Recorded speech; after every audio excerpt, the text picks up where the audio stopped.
So my name is Christine, aka Crafty Potential, and I'm on the design team for Arden Creative Studios. And today I thought we could have a play with some of the elements from the Vintage Makers collection. So I've got some of the vellum ephemera, some of the laser cuts, some of the patterned papers, and I think we're going to play around with some of the stamps and the PET tape as well. So stick around to see what we create.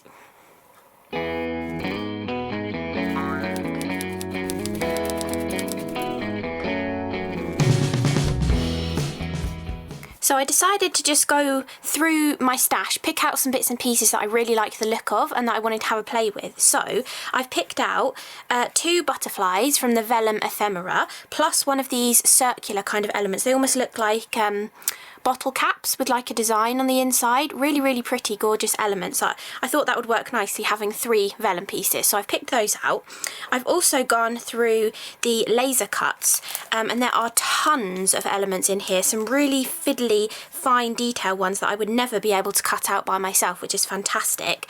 And I've picked this gorgeous one here, and I've picked out this kind of rustic frame that I thought we could layer in. I've got one of the beautiful sentiments that has the faux stitching on it that says do more of what makes you happy, and then I thought butterflies are always nice in 3s, so I have got one of the little laser cut butterflies as well.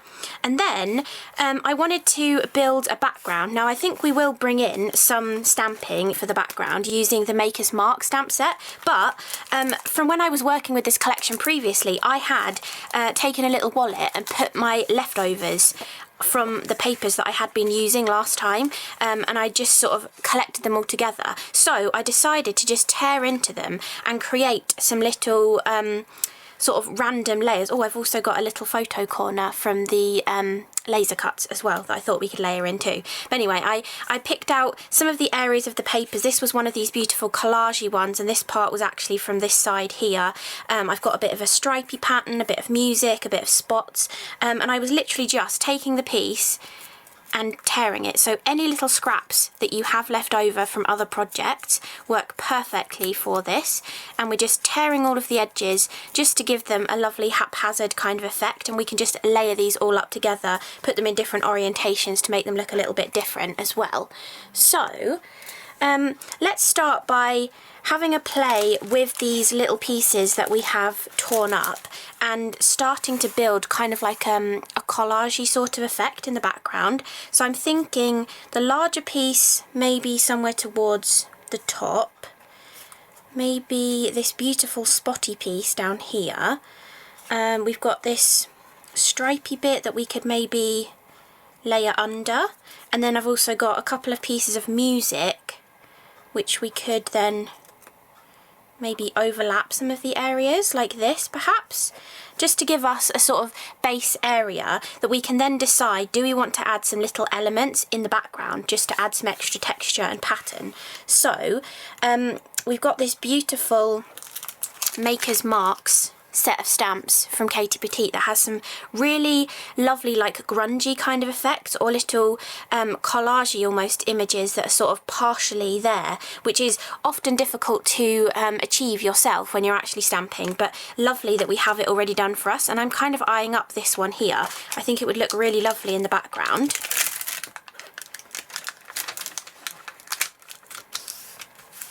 So I'm just going to take my stamp, put it on a small acrylic block, and then I picked out a few inks already. If I want to go pigment ink, I've picked out the Sand Dune from Versafine Claire, but I also picked out a couple of distress inks.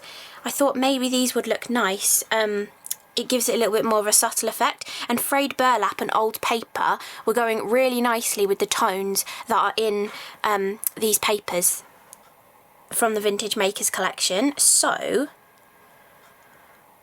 I think I'm going to go with old paper, even though distress inks don't necessarily stamp very well, like with a a full crisp image. It really doesn't matter with these stamps because they are distressed anyway. It really doesn't matter if you use an ink that's not the best kind of stamping ink. You can definitely go with your oxide if you'd rather, but I feel like if we're just going for this random collage kind of effect and we're using a random sort of stamp, it really doesn't matter if our ink isn't going to stamp absolutely perfectly, but we still get a really good impression actually.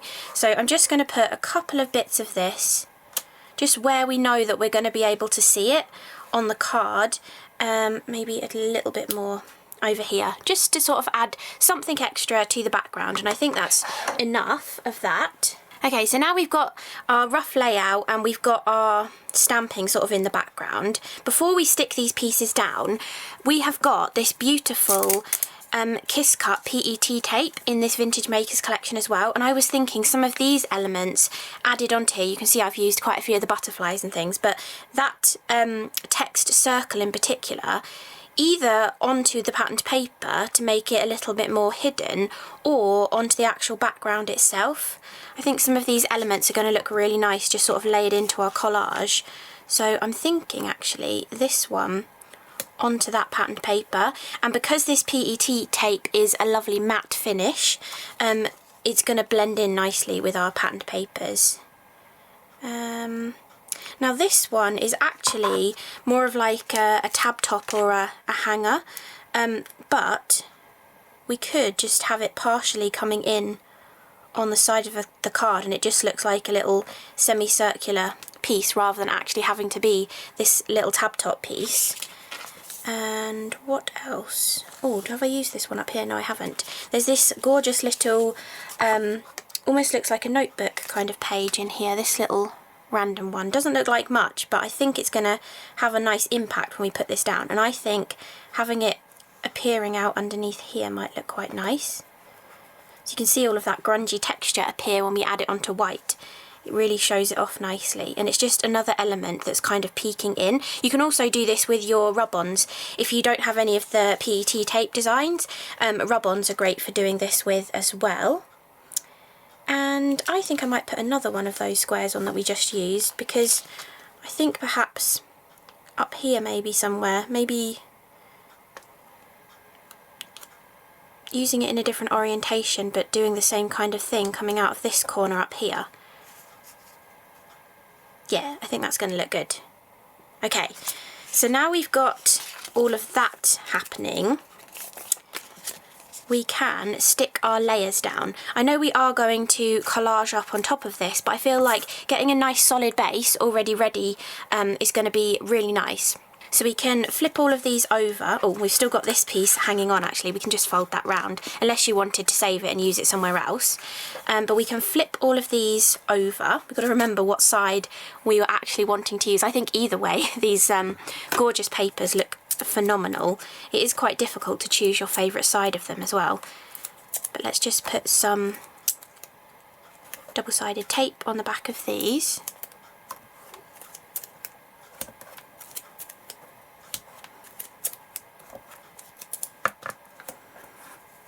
Okay, now I was going to sort of layer some of these, so I've got to kind of remember roughly which ones I wanted underneath. Is this the stripy one? No, that's the spotty one. This is the stripy one. I know this one was like right in the background, so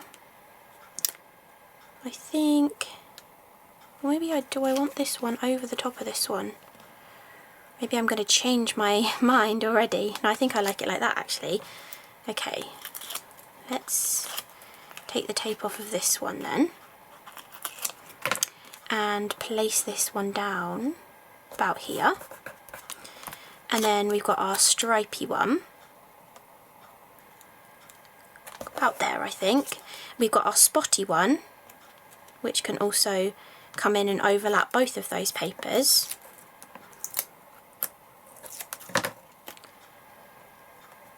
Like so. And then we've got a couple of pieces of music that we can kind of bring in from different angles. Yeah, I think that'll look quite nice. Okay, so let's add these in. And sometimes it's nice to have your collaged kind of elements coming up to the edges of your page, so it kind of grounds it onto the page rather than having everything floating in the middle. It's quite nice to have a couple of pieces that actually touch the sides of your background panel. So now we've got the background built, we can bring in all of these elements that I picked out. And I definitely want that frame because it's gorgeous. It's like proper photorealistic, like aged wood.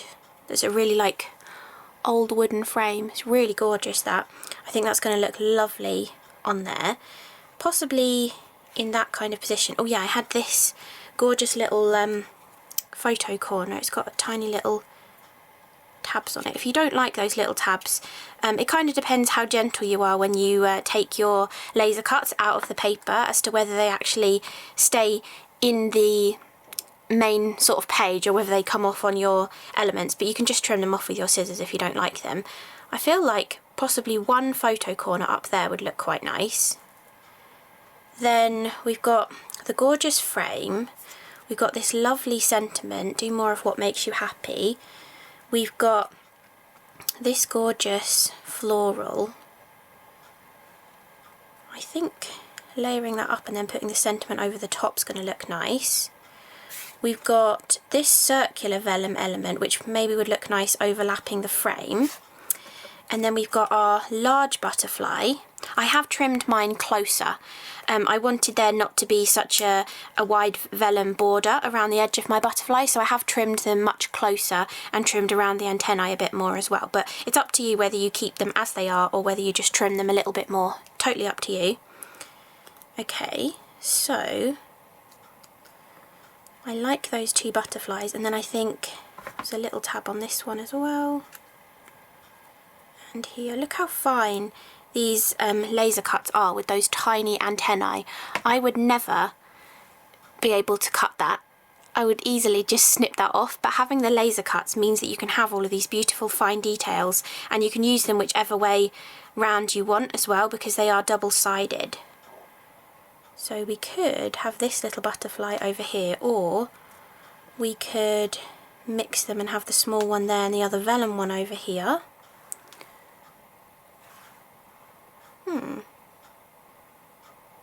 I quite like that layout. It is looking a bit busy, so I feel like maybe we need to mute down this frame, what's behind there. So in the Vintage Makers collection, we had vellum in the multi-pack of different papers. Here, in this beautiful multi-pack, the Vintage Makers Foundation paper pack, we had some gorgeous vellum in here. Oh, we've even got this light. No, I don't think that would quite work for this one. But we have, somewhere in here, there we go, we've got some lovely sheets of vellum in there. So I think putting a sheet of vellum behind the frame that's on there is just going to mute down those pattern papers in the background a little bit and help the elements that we're putting on top of it stand out a little bit more.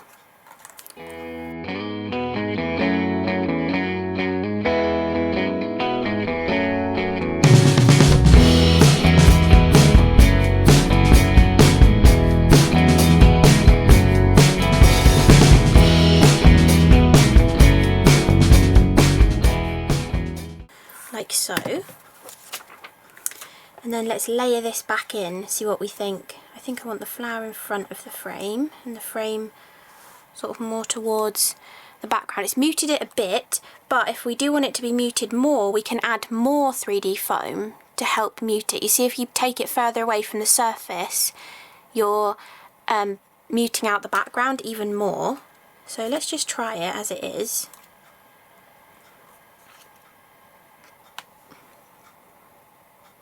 I do think that looks better already.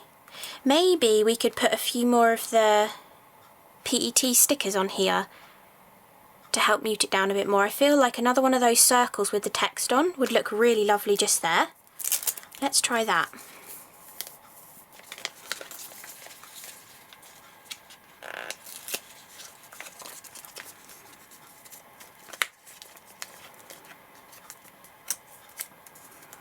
Okay.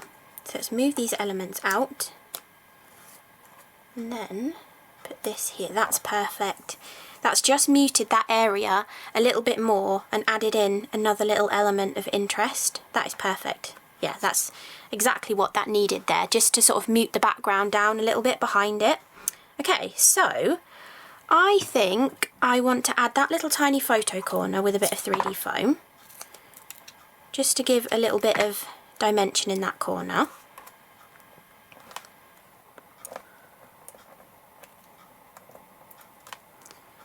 Like so.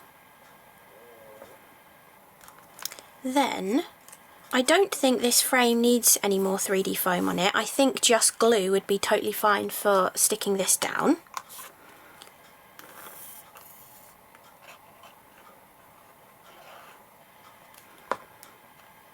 Okay, so let's go about there, I reckon, for that. Then we have got this stunningly fine floral piece here. I feel like maybe it does need a bit of 3D foam on it, so we're going to have a little bit of a fiddly time. I'm just going to stick a few little squares on the back of a few of the heads of the flower, just so it raises it up a little bit. If you like to use glue gel, like a 3D silicone glue gel, that would be brilliant at this point, because you can just use a little cocktail stick to pick off a little bit of it and just add small little blobs behind the flower heads to help make them three-dimensional. Okay, I'll do one more little bit on this top flower here. Okay, so we can just take off the backings, being careful not to rip our delicate piece, because it is very fine and filigree, this.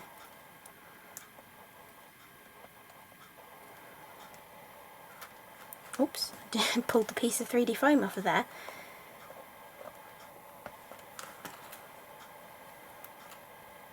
Okay, and then I'm going to add a little bit of glue onto this bottom flower and leaf here.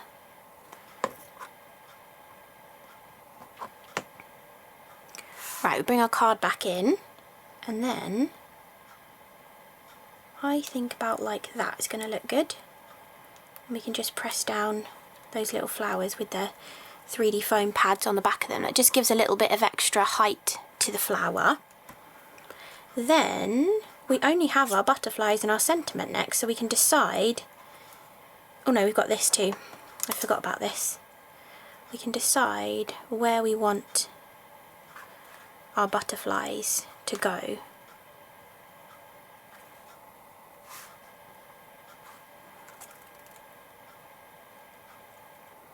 I like the big one overlapping the frame slightly.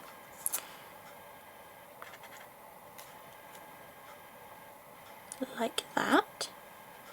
And then we've got this one down here. I like that.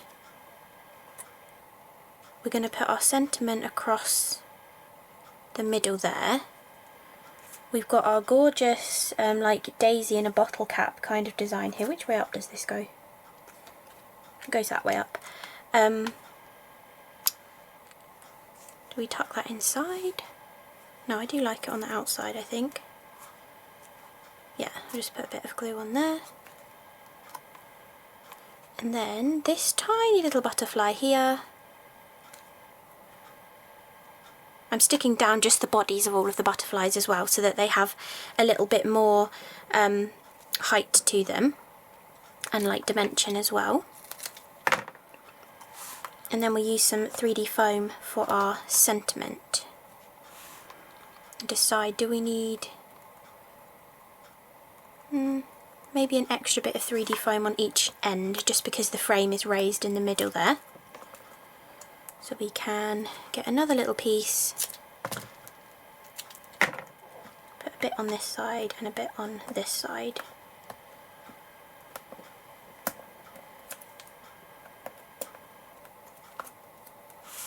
Okay, and then place this here.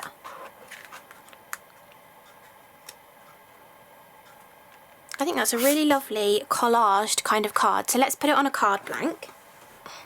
Okay, so we've got it on our card blank now, nicely mounted onto there. And then one more thing, I wanted to add some enamel dots, but there weren't any enamel dots in the Vintage Makers collection. But I think some of these more earthy tones from the Hidden Creek enamel dots might go quite nicely. So this lighter kind of colour here I think would go pretty nicely. So let's do one tucked under there, a medium one, and then a small one like that, and then two more I think. Let's go with another large one tucked under there, and then maybe a small one on the butterfly's wing, just to add a little sort of scattered element across the card. So I hope you enjoyed this video playing with some of the elements from the Vintage Makers collection from Arden Creative Studios and Katie Petite. We've used some of the vellum ephemera, some of the laser cuts, some of the PET kiss cut designs, and some of the patterned papers, as well as some of the vellum from the foundation set as well. Plus we've added in a few Hidden Creek enamel dots, and we also used the Maker's marks with some old paper distress ink to add a little bit of extra interest into the background as well. So really hope you've enjoyed the video. Thank you so much for watching, and I'll see you again in the next one.